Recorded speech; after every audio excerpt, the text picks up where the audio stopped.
The San Diego Padres split their series against the Chicago Cubs thanks to some unlikely sources at the bottom of the lineup and a great start from Blake Snell, but more importantly, talking about the overall dysfunction of the San Diego Padres organization from the front office to players that haven't produced well, why all the trades have added up to being bad, what's going on, how have we gotten to where we are, where I'm wearing this crazy hat, because this team is underperforming so much, historically underperforming. All that and more. You know what you're listening to, guys. Let's get started. You are Locked On Padres, your daily San Diego Padres podcast. Part of the Locked On Podcast Network, your team every day.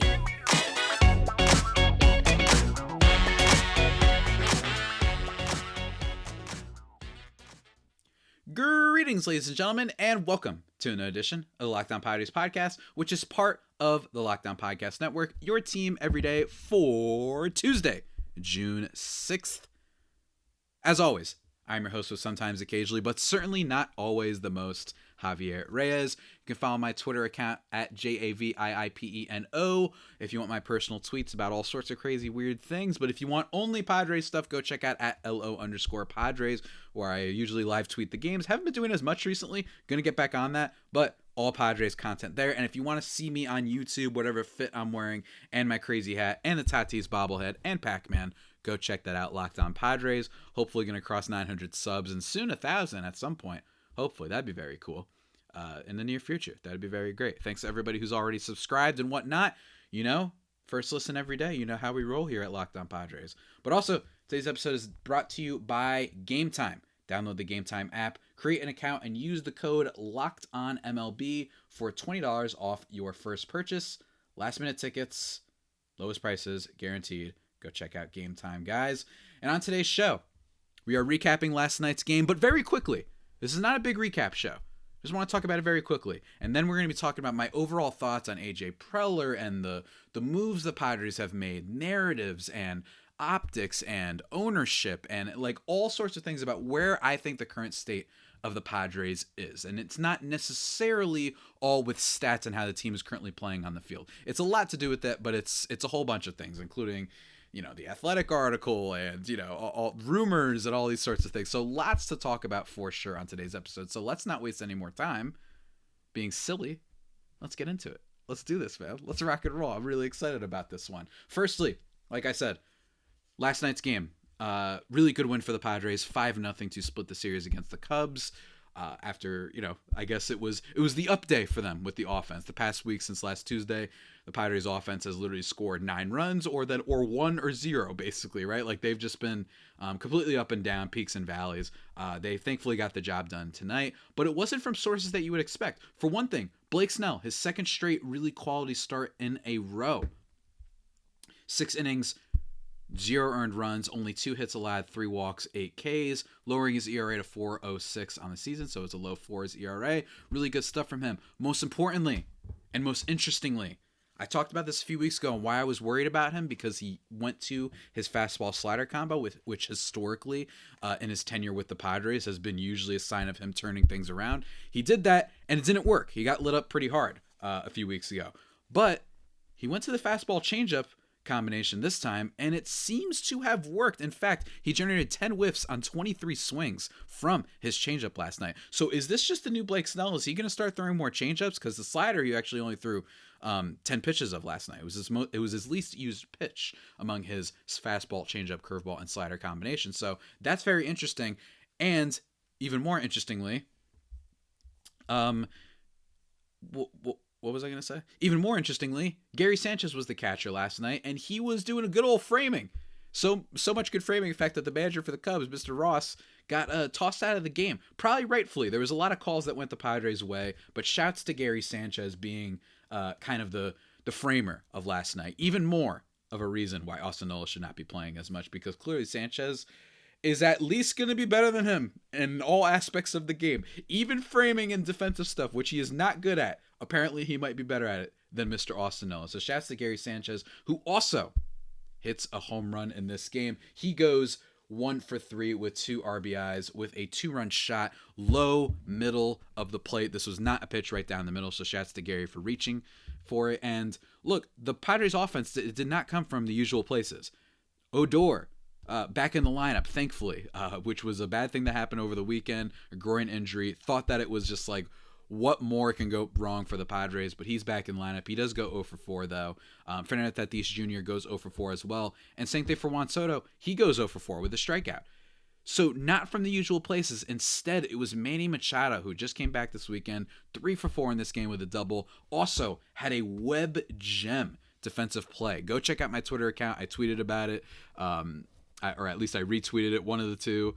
Oh, yeah, I said, Manny in the Bound 2 voice, if anyone remembers that old song from the Yeezus album from the now disgraced hip-hop artist that I won't even say his name.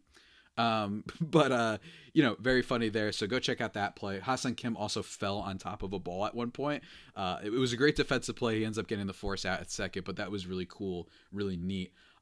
So yeah, love to see that from the bottom of the lineup. Matt Carpenter, big sacrifice fly. That was cool. Jake Cronenworth gets an RBI in this game as well. Ha-Seong Kim goes 2 for 3 with a double as well and an RBI. So shouts to him as well. He's been doing a lot better at the plate for more than just a small sample size now. So players that usually haven't contributed, really great stuff. Only thing I didn't like is that Fernando Tatis Jr. had to play center field last night because they gave Trent Grisham a day off. That's where we're at. And we're at a point where the Grisham's offensive woes are really rough, and I don't know if they're going to get any better. I doubt it. And Tatis, I'm not wild about moving him to center field because he's been doing so good in right field. I don't want to press our luck there. He's been so good there. Although I understand the Padres might not have a choice. Much of a choice, at least. But enough of that, ladies and gentlemen. We got to talk about the Padres' organizational dysfunction. And there are so many layers to this. So many. We're going to be talking about individual player contracts. We're going to be talking about just sort of what I think, from my perspective. There was actually a thread that went like semi-viral on Padres Twitter from Giannis Antetokounmpo, which also got, for the record, not his real name. I don't know his real name. I tried finding it by name searching and everything on Twitter. My guy, I'm sorry, don't know your real name, but he's been a Padres fan clearly for a lot longer than I, and he put a great Twitter thread that I'm going to link in the description of this podcast, link to his account and everything. He does really great stuff and really great game breakdowns, probably even better than me, to be quite honest with you, since he's known the team and been a part of it seemingly a lot more than me since 2020. But he did a nice thread that kind of made a lot of waves. And I'm not just saying it for Padres Twitter, because as always, as he pointed out actually from his own account, actually was mentioned in a Sports Illustrated article. So that's very funny that it made it that far up the food chain, dare I say, in sports media discourse. But I'm going to link that below. But before we get into it, I do want to mention one thing that I want to start out by saying. This is, with the Padres dysfunction, with all of the things that I'm going to talk about, one thing that I do want to start off by saying is that it's a warning. How media and many water carriers for the league and its billionaires and everything are going to act, and you are going to get, assuming, a lot of what I'm talking about today is an assumption based on how bad things have been for the Padres, right? For their organization, for their team building, everything. Some things I might even repeat myself for longtime listeners of the pod, but still want to talk about all that. One thing I want to emphasize is, if things go the way they are, I feel like Billy Beane at the end of Moneyball, when he's like, I know these guys, I know how they think, they're going to cast us out, they're going to toss out everything we did. It's similar to that with the Padres. You're going to get a lot of people that are going to make blanket statements, in my opinion, on your big networks, from MLB Network to maybe ESPN, wherever, people who don't necessarily follow the game as close, and they might not even mean it as nefariously, but there's going to be a lot of people saying, see, this is why you don't spend money. Statements along that line. And it's so much more complicated than that. But there's going to be a lot of people saying that this is why you don't overcommit to players, this is why you don't do this and that, but they won't get into the nitty-gritty, which I am hoping to do on today's episode for you guys, at least give my perspective on all this, because it is a lot more complicated than that.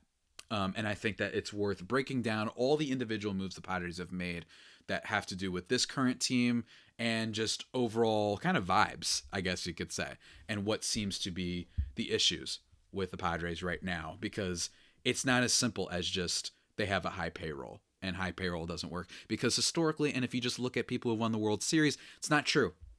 The Astros are paying Jose Altuve. You know what I mean? Like, come on, guys. The Astros are paying. They're putting out a decent amount of payroll. Tons of teams have done it. The big outlier being the Kansas City Royals. And if anything, even if teams haven't won the championship, they are consistently in the playoffs, unlike other teams, right? So that's what I need to point out before we get into this. It's very important to mention that there are going to be plenty of those people that just put blanket statement, this is what happens when too much money is spent. And that is not true. It is unfair. It is not misinformation, but it is just, it's unfair. That's the best way to put it, because it's so much more complicated than that. I'm going to try to explain all my thoughts.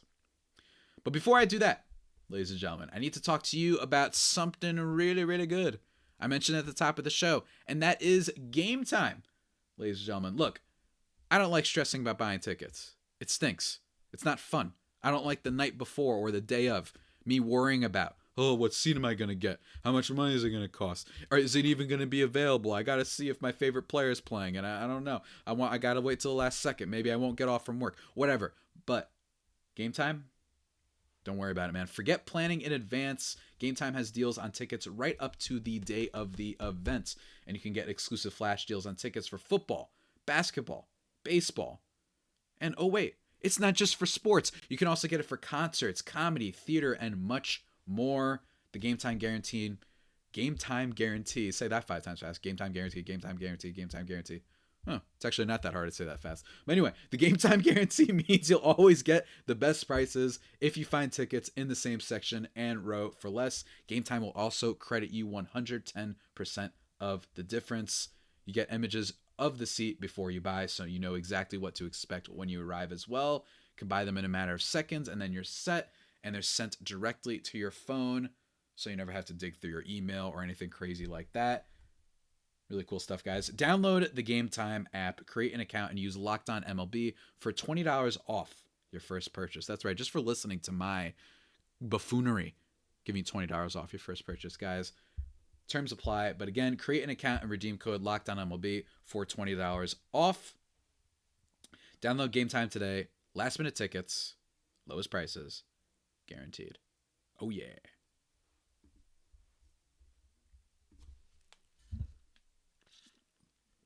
And we're back, everybody, here on the Locked On Padres podcast. Oh, we're getting into it. We're getting into it. As always, thank you for making Locked On Padres your first listen every day, free and available on all platforms. Let's do it, ladies and gentlemen. Let's do it. The first thing I want to do is talk about the current vibes of the team. What I mean by that is the current contracts of the team, the current big players, talking points of the team. And I think that all begins with Juan Soto. I think Juan Soto is a great avatar for what the issues with this Padres team are. And it doesn't necessarily have to do with Juan Soto himself as a player. He started off pretty poor, and people have made a big fuss about his overall numbers with the Padres. But because of the last month, he's hitting the ball harder. He's been phenomenal. He's looking like an MVP candidate. He's been amazing and kind of almost getting to the point of where he was with the Nationals in terms of batting average and stuff like that, but also with his WRC plus. Defense isn't great, but he's still been a great player overall. And I think before this past month, this stretch since around April 27th, you were looking at his tenure with the Padres, 150 career WRC plus, going down to like 120, which is still good, but not what he asked for. He's been great though. He's turned it around, even despite what I mentioned that he went 0 for 4 last night. It's okay. He's been on fire for like a month now. It's fine. Bigger thing with Juan Soto is this, and I really do think it starts here. Why are you trading all of these guys? Robert Hassell, James Wood, top-level prospect, hit his first home run in the AA last night, by the way. Or I think it was AA. He looks great. And I have insider word that people even within the Padres organization are like, wow, we really gave up a gem. So that stinks. Give up James Wood. You give up Mackenzie Gore, who's been doing pretty well for the Nationals. You give up C.J. Abrams, who, while he's not a star or anything like that yet, he is super young, and he already got called up at such a young age. You give up all these guys, and remember Suzuna, and I think I mentioned Robert Hassell. You give up all these players, essentially a lot of your wiggle room and a lot of your flexibility and future assets for Juan Soto. I have no problem with that. In a vacuum. and that is a word I've used on this show a lot, and I'm going to continue using it. I have no issue with basically, more or less, any of the big major moves the Padres have made over the last few years.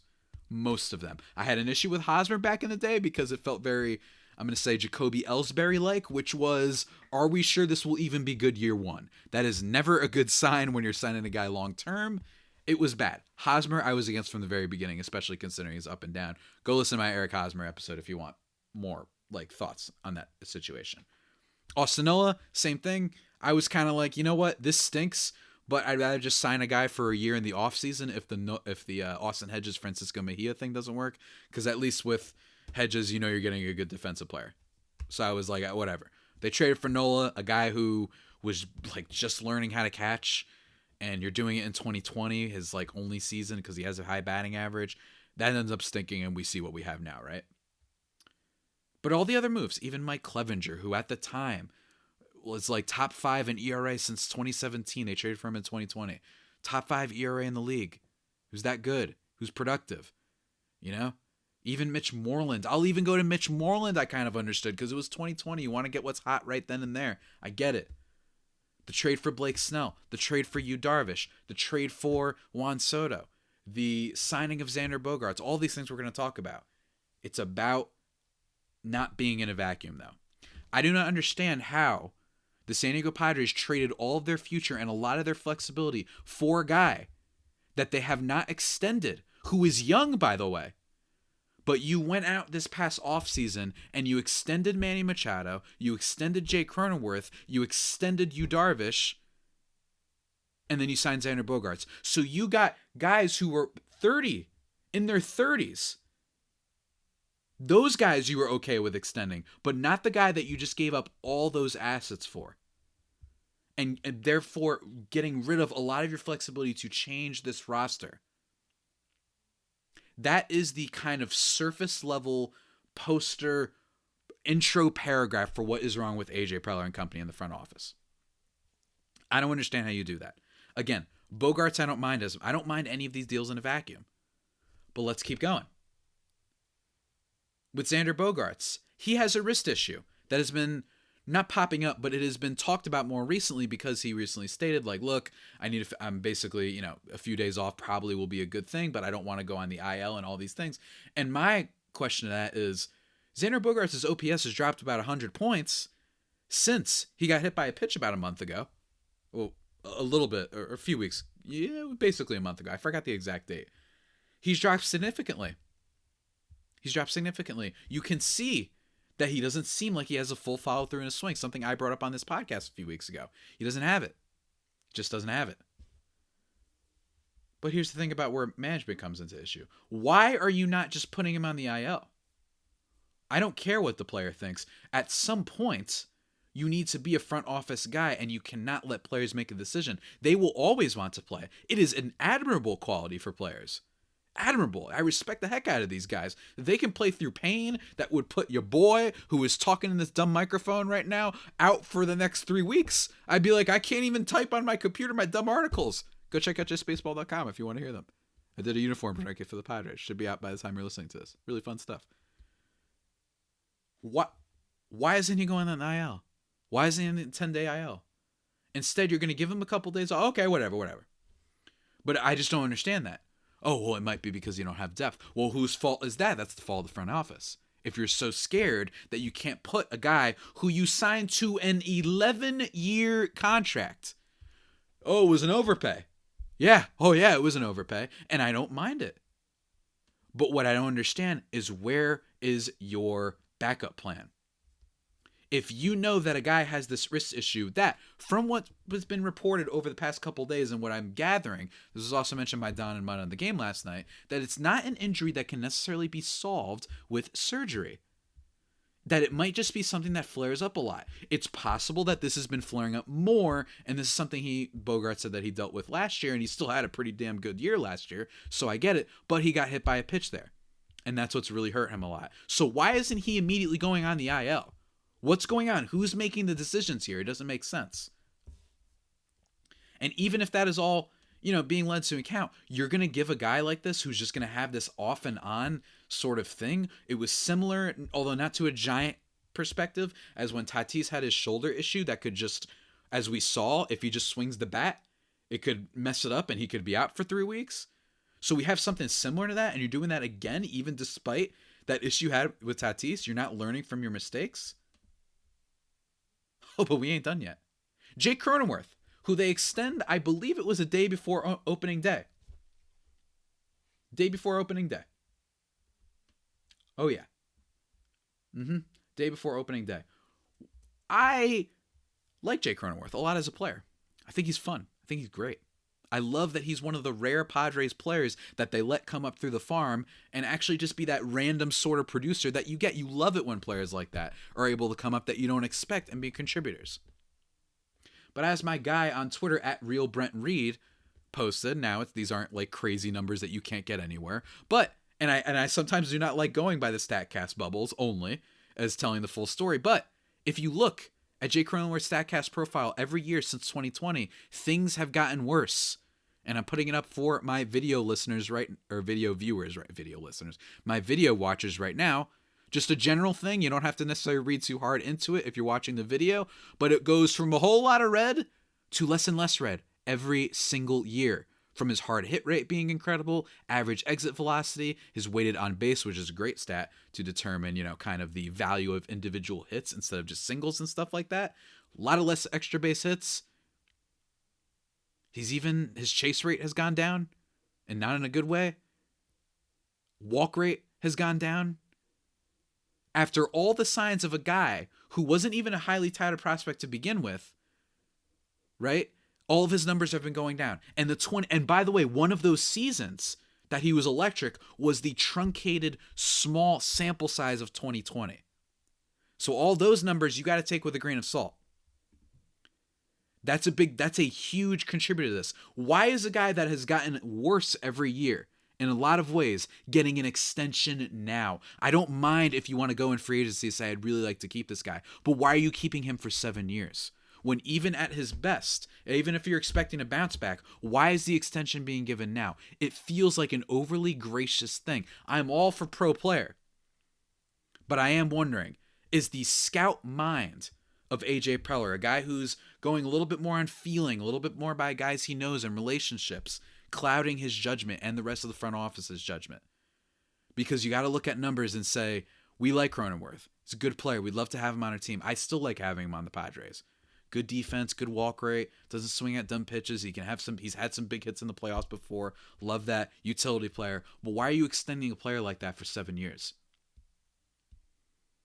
I like Brad Miller. He's not having a great tenure the past couple years, but that's a decent player. I'm not out here rushing to extend him for 7 years. Instead, I'm like, hey, if we got a bunch of superstars on our team, I don't mind going out and being like, let's sign this guy for 1 or 2 years. Preferably 1, probably in the case of someone like Brad Miller or Robbie Grossman. And it's just naming some players who are like, those are fine replacement level players when you already have other superstars on your team. But 7-year extension when he's been having less and less good years every year, I don't understand it. I don't understand it. It does not make any sense to me. It really doesn't. Really doesn't. Before we continue talking, though, guys, and I got a whole lot more to say, believe me, I got to talk to you about something very important, and that is BetterHelp. BetterHelp. Look, sometimes there's a stigma with mental health stuff, and there shouldn't be. There shouldn't be. I know that I myself got therapy as well, and it's very helpful because while you spend a lot of time pleasing others, whether it be work or friends or whatever, you do need to take time for yourself, and therapy can help you do that. And if you're thinking of starting therapy, give BetterHelp a try. It's entirely online and designed to be convenient, flexible, and suited to your schedule, right? Not their schedule, but your schedule. And all you have to do is you sign up, you fill out a brief questionnaire, fill in a bunch of things, and you get a licensed therapist, and you can switch therapists, by the way, at any time with no additional charge. And that's cool. I encourage it. It's totally okay if a therapist comes out and maybe they're not the perfect match for you. Maybe you're just not getting not getting along, but it's just not like I said, not perfect synergy. Not everything's lining up. That's okay. And you could do it with BetterHelp with no additional charge. It's really great stuff, guys. Again, you need to find out ways to set boundaries, to improve and make things better or more manageable in your life. Mental health is a very serious thing. And let me tell you, therapy does help from my experience, and BetterHelp is going to help you out with that. Find more balance with BetterHelp. Visit BetterHelp.com/LockedOnMLB today to get 10% off your first month. Remember, that is BetterHelp, H-E-L-P, traditional way of saying it, obviously, .com/LockedOnMLB. Go check it out.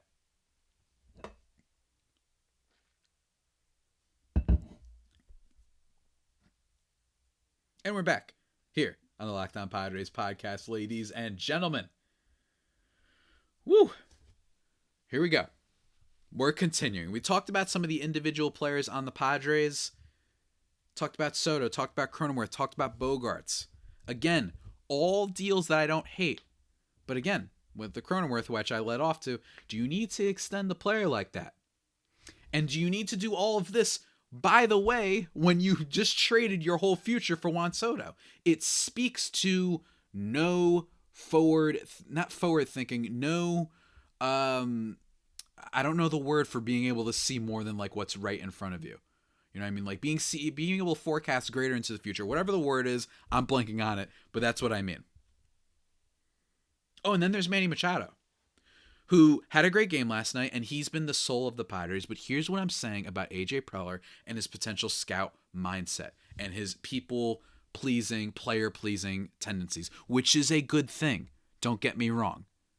And some people will compare this to the Atlanta Braves. The Atlanta Braves give out a lot of contracts too. The difference is that the Atlanta Braves give out a little bit more team-friendly contracts. And again, I'm not saying that I'm advocating for people to be paid less. I'm just telling you this is the reality of the sport and how you improve your team. I'm not saying this is a good thing.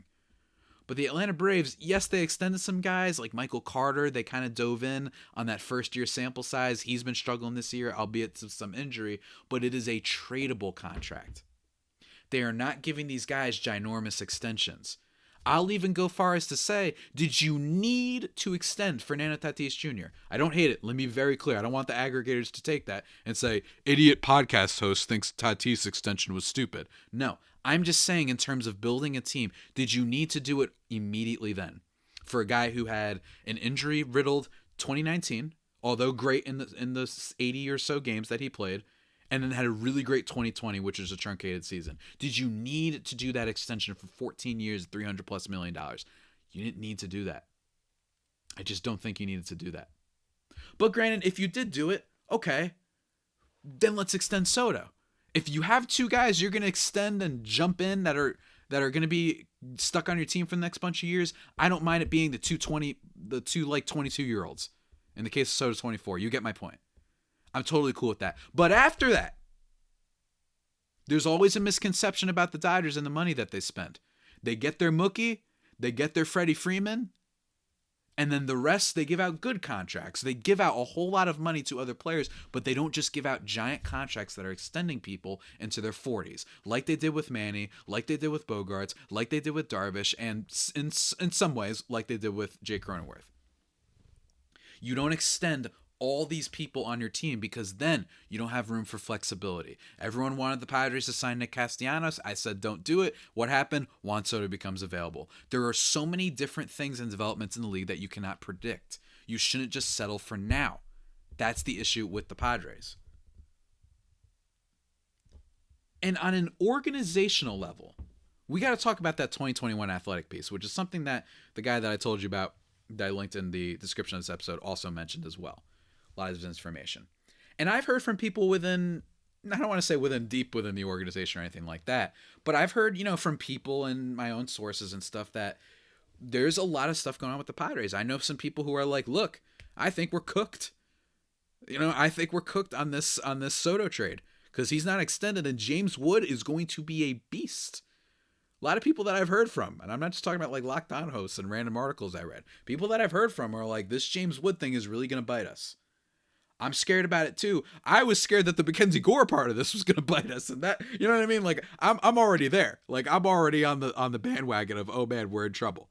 Let me be very clear. Like, I'm already like really nervous about it from that perspective, and James Wood isn't even up yet. Again, I don't hate the trade in a vacuum, but the fact you haven't extended Soto just speaks to a lot of just shiny object, go for it, the end. It's not good. It's not good. I have a question. Why does it feel like no player has gotten better when they join the Padres? They either stay what they were or they get worse. Even to an extent, Juan Soto's gotten a little bit worse. Manny Machado, he's stayed the same. It's not like he's done anything that's that crazy better than Baltimore. Aside from, in fairness, last year, he was pretty phenomenal, but he's been good before. That's a superstar. Matt Carpenter's got worse. Mike Clevenger got worse. Dinelson Lamet fell apart. It just feels like the Padres don't have a good track record with attracting talent and improving that talent. You know, they don't seem like a team that can go out there and find some random dude like these other teams do. And we talk about the Dodgers with guys like Vargas and Outman and all these guys and Jason Hayward, that they're able to bring guys in and make them better. That just doesn't feel like a thing that the Padres have been able to do. And I think part of that is something that was attested to in that 2021 article, and it comes down to AJ Preller being a micromanager.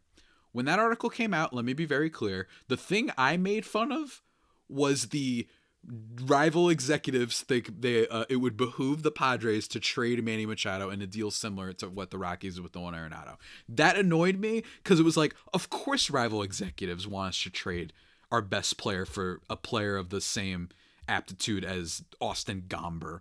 You know what I mean? Like, of course they want that. So that part I thought was ridiculous. And it should also be mentioned that that Athletic article did have some positive notes about AJ Preller. It did mention crazy hard work ethic. He does want like the best, and he's always running around ready to make moves. He's definitely working super hard, and he's does have a good feel for kind of, you know, giving players like sort of this good energy. Like, he's been gracious to players, like I said, handing out all these extensions, which is sometimes good, sometimes bad. Almost knocked over Tatis as I said that. That was somewhat Freudian. But the problem is the rest of the stuff. And again, it should be noted that, you know, this isn't as bad as when the Athletic did a piece on the Colorado Rockies and their organizational ineptitude, where there wasn't a single thing good about Jeff Bridrich, who is no longer with the team. But with Preller, there was some good things. They talked about his work ethic, like I said, and also there were people quoting the piece that do believe in him still. I don't know if that's still the case now. And again, things have changed, right? Instead of, you know, Preller was one of the critiques with him was that he kept bringing in people from Texas, from Jay Singler to overall just players. I mean, we brought in Jorge Alfaro, right? Like, that was our critique. But then it somewhat got amended because of hirings of people like Bob Melvin, who is now on the hot seat these days, right? Because of how bad the team's been. And Ruben Niebla, who's from Cleveland. And Cleveland is a team that consistently develops pitching, which is something that the Padres struggle with. AJ Preller seems at least somewhat available, in my opinion, of his shortcomings as a GM. But all the other things that article talked about, with micromanaging, too many yes men, they're just not being the same path to improving this organization on a molecular level, from front office people to people who are going to do stats to the people who work there. And that has resulted in not being able to develop talent, right? This is an organizational thing, and it starts with AJ Preller, a guy who has a scout's mindset, in my opinion, for sure, is really attached to people he worked with in Texas, clearly, is ready to make the splashy move, but isn't apparently ready to let people do their own thing. Remember when he fired the farm director a couple years ago? That was weird, considering you traded all of the farm, right? Why is farm director getting fired when you're the one who traded all the pieces? That's weird. That doesn't seem like a problem of theirs. Hey, we had top level prospects, even despite the Snell and all these trades, right? In 2021 with the Snell and Darvish and all that stuff, right? Like, they still had like some great prospects. And I'm like, I don't understand why the farm director is getting fired. Is it because he didn't fully follow what you wanted? Is he not a full yes man, which is something that the article talked about? That's a problem. You can't surround yourself with just yes people. That's bad. You know what I mean? We all saw how Succession turns out. Not the best example in the world. But bottom line, you don't want that's what these people do sometimes. You don't want that. You definitely don't. And I remember having a conversation with a friend of mine talking about this was a few years ago, and a friend of mine who works really closely with baseball people as well was pointing out what the Padres are doing is great, but I do wonder how much are they spending on their staff, on the people that work for them, non-player stuff, but player development, analysts, research teams, scouts, all those sort of things. Is the money going that way? I'm not so sure. And they pointed out, hey, you look at the Giants that one year, right? In 2021, when they broke 100 wins or whatever, they had the most coaches of like any team, you know? There's a path to improvement. Meanwhile, the Padres seemingly just have a bunch of guys that'll just stay there. And there's salaries that don't match up well. There's just a lot of issues, again, on a molecular level. So while you're spending a lot here at the major league level, which should be commended, I must plead, these things should be commended. I do not want, like I said, those people who are going to come out and say, this is why you don't spend that much. No, it's not that simple. It's just on a molecular, foundational, every single aspect of an organization. It does not seem that the Padres are doing enough there. And it starts with AJ Preller, which is why if the team keeps going the way it's going, they need to consider a change. And don't get me wrong, it's not the worst executive ever been. There's been a lot of worse executives in many sports that have done far worse things, because Preller should be commended for going out there and saying, we don't want to be doing what the rest of these teams do, which is build your farm in perpetuity and then never spend, and then you just have to hope that you hit the lottery on all 5 great players, and then you have to win in a 2-year window. Instead, he said, no, we're continuing that window, and we're going to have stars, and we're going to have big names, and we're not just going to be second fiddle to the Dodgers or the Giants or the A's or whatever team, or the Angels, whatever. They said, we want to go for it. The Chargers left town. We're not going to leave town. We're going to super commit. But how much of that praise should be given to Peter Seidler and his money, and how much he was ready to commit to the team? Preller does deserve credit for some of the under-the-radar moves, like your Joe Musgrove trade, right? That one worked out really well. He did seemingly not give up too much for Yu Darvish, right? Blake Snell, same thing. Even at one point, the Trent Grisham trade. Did he maybe luck out in Tommy Pham trade? Yeah, I don't know if they necessarily thought that Jay Cronenworth was going to be an impact-level player. They were probably making that trade for Tommy Pham, which ended up not working. But again, they've made some good moves, signing Mark Melanson. So it's not only money, but it's been too much of it.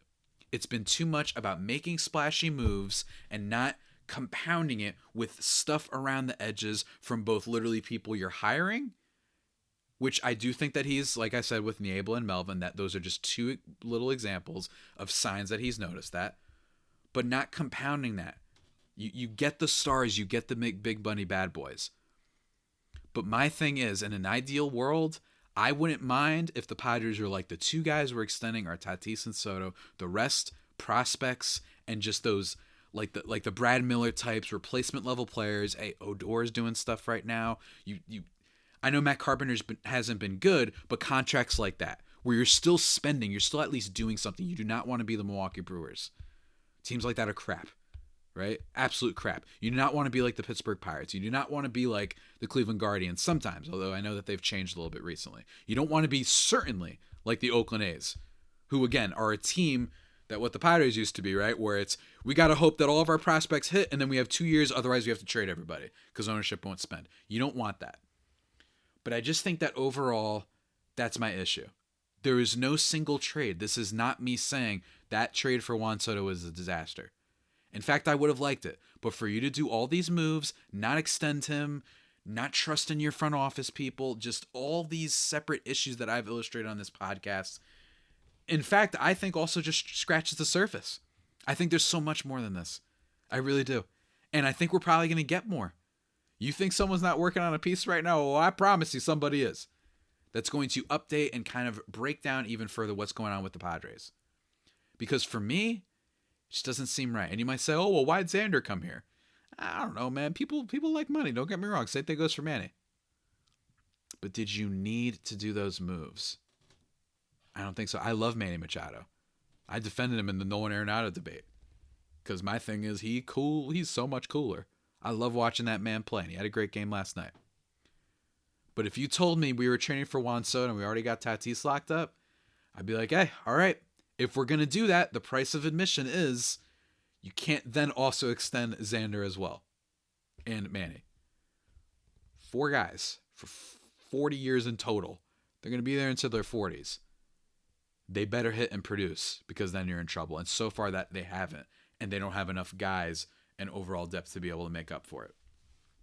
There's still hope for the Padres. Let me be very clear. They could still turn things around. And again, they have been historically bad in a lot of ways with runners in scoring position, which isn't something you can necessarily always account for. But guys aren't getting better. And it just feels like that's where this starts. Starts with AJ Preller. Seidler deserves a lot of credit, but this organization at a bunch of different levels is problematic. And that's why I think has led to the kind of issues that we have right now, which is wondering, what the heck's going to happen? Is AJ Preller going to get fired? Is Bob Melvin going to be the scapegoat? What's going to happen? I don't totally know. That's my issues. I really want to emphasize, no, the contracts are fine. It's just you didn't need to do all of them right now. You need to build. You don't need to do all of this right now. And I'm wondering at this rate, I'm emphasizing farm stuff and whatnot, but do they need to just go out and trade Jackson Merrill and Ethan Salas, because they're going to be screwed in a few years anyway with all these contracts? So you might as well just go super all for it right now. I guess we'll have to save that for another episode, guys. But that's me. That's my rant. It's kind of my full thoughts. And to be honest, there's still so much more to write about and talk about. Maybe I'll write about it, but you get my point. Still so much to talk about, but we're out of time. This has been a chunky boy episode. And I'm sure that I'm going to talk about Preller again. I'm sure there are still so many other things I forgot to mention, right? So many other moves from the 2015 year when he trades everybody for Kimbrel and the Will Myers trade, right? Like all that, I get it. But that's it for now. I'm hoping they can turn it around. This is still a team that, hey, if you get into the playoffs, I don't think any team would want to face them. They could still do some damage. But if you're wondering why there's so many issues, it's that. And it's not just they spent too much money. It's not that. And anyone who says that is a fool. And you should punch him. No, I'm kidding. Don't punch him. No violence, everybody. I preach peace. But with that all being said, guys, that about does it for today's edition of the Locked On Padres podcast, the only pod that may be better than the Padres themselves. Remember to subscribe to the podcast wherever you get your podcasts from: Stitcher, Spotify, Apple Podcasts, Google Podcasts, wherever. Follow me on Twitter at Javipeno, JAVIIPENO, or at LO_Padres. Also check out the YouTube as well. Gonna actually wear like a real shirt instead of the plain Hanes white tee, which granted, it's good enough, and Michael Jordan is good for me. You know what I mean? Shout out to the Hanes when he was doing those commercials. But even still, I'll try and do better next time. I got my Hosmer City Connect sitting around somewhere. I'll wear that on tomorrow's episode. But until next time, stay safe, and of course, stay faithful, my Friar Faithful homies. Take care.